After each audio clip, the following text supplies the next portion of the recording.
تو جنگ صفین کے بعد باہمی تحکیم کا معاہدہ ہوا، میڈیشن کا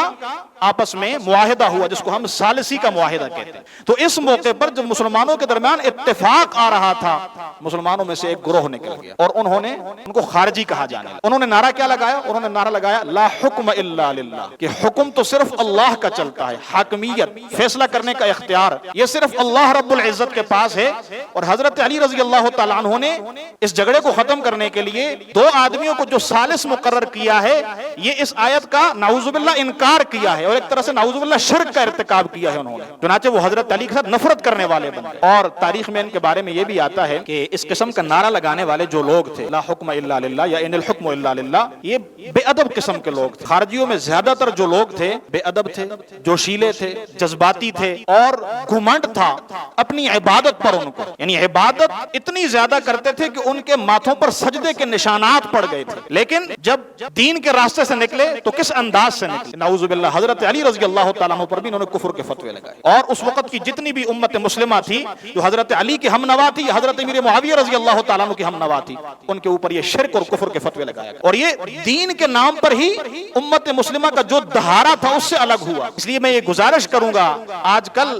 یہ بھی ایک لوگوں کے ذہنوں میں بات پھیل گئی ہے کہ فلاں آدمی تو دین کا بڑا نام لیتا ہے، فلاں آدمی تو دین کی بڑی بات کرتا ہے، لہذا وہ فتنے کا شکار کیسے ہو سکتا ہے؟ میرے محترم دوستو، امت مسلمہ کے اندر جو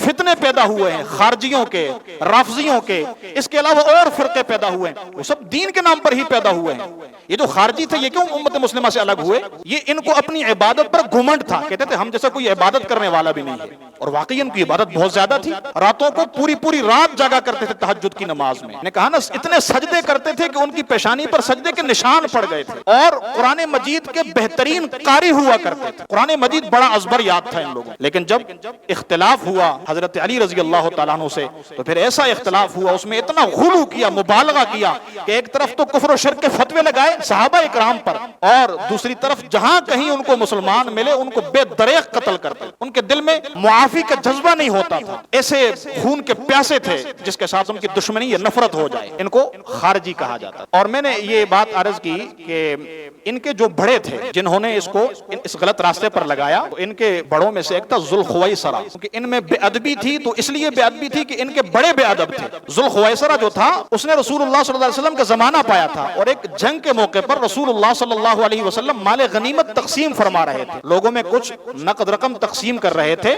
تو اس موقع پر اس نے فوراً اللہ کے نبی پر اعتراض کیا اور کہا کہ اے اللہ کے رسول آپ انصاف کریں، آپ انصاف نہیں کر رہے۔ اللہ کے نبی نے غصے میں آ کے اسے کہا کہ اگر اللہ کا رسول انصاف نہیں کر سکتا تو پھر کون انصاف کرے؟ تو حضرت عمر رضی اللہ تعالیٰ عنہ بھی مجلس میں موجود تھے، عرض کرنے لگے یا رسول اللہ مجھے اجازت دیں، یہ آپ پر اعتراض کرتا ہے، میں اس کا سر تن سے جدا کر دوں۔ اللہ کے نبی نے منع فرمایا کہ نہیں، اس کو قتل نہ کرو، لیکن میں تمہیں ایک بات بتاؤں، یہ اور اس جیسے کچھ لوگ ایسے آئیں گے جو جن کی روزوں اور نماز کے مقابلے میں تمہیں اپنے روزے اور نمازیں کم لگیں گی، یعنی تم رشک کرو گے ان پر کہ یہ کیسی بہترین عبادت کرتے ہیں، ان کے ماتھے پر سجدے کے نشان ہوں گے،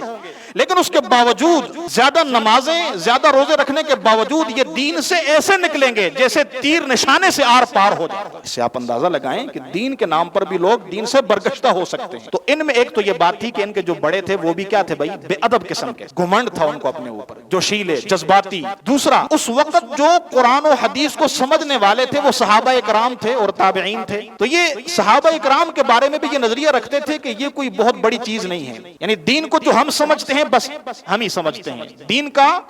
جو ظاہری علم ہمارے پاس ہے بس وہی ٹھیک ہے، اس کے علاوہ کوئی آدمی اگر دین کی کوئی اور تفسیر کرتا ہے، کسی آیت کی کوئی تشریح کرتا ہے تو وہ اس کو تسلیم نہیں کرتے تھے۔ یہی وجہ ہے کہ ان کے بعض لوگوں کے بارے میں آتا ہے کہ یہ ابو بکر و عمر رضی اللہ تعالیٰ عنہ کو بھی برا بلا کہتے تھے۔ اسی طرح بعض روایات میں آتا ہے کہ حضرت عثمان کے قتل کے اندر بھی یہ لوگ شریک تھے، اور وہیں سے برا بلا پہلے اللہ کے نبی پر اعتراض کیا، پھر ابو بکر و عمر کو بھی برا بلا کہا، پھر حضرت عثمان کے قتل کے اندر یہ لوگ شریک ہوئے، اور بالآخر ایسے گمراہ ہوئے کہ حضرت علی رضی اللہ تعالیٰ عنہ کی محبت کے یہ لوگ دم بھرتے تھے، لیکن جب حضرت علی نے ایک فیصلہ کیا مسلمانوں کے اتفاق کے لیے تو اس موقع پر بھی انہوں نے حضرت علی پر فتوے لگانا شروع کر دیے، اس لیے یہ دین سے نکل گئے۔ اور اللہ کے نبی نے کیا فرمایا کہ یہ دین سے ایسے نکلیں گے جیسے تیر نشانے سے پار ہو جاتا ہے۔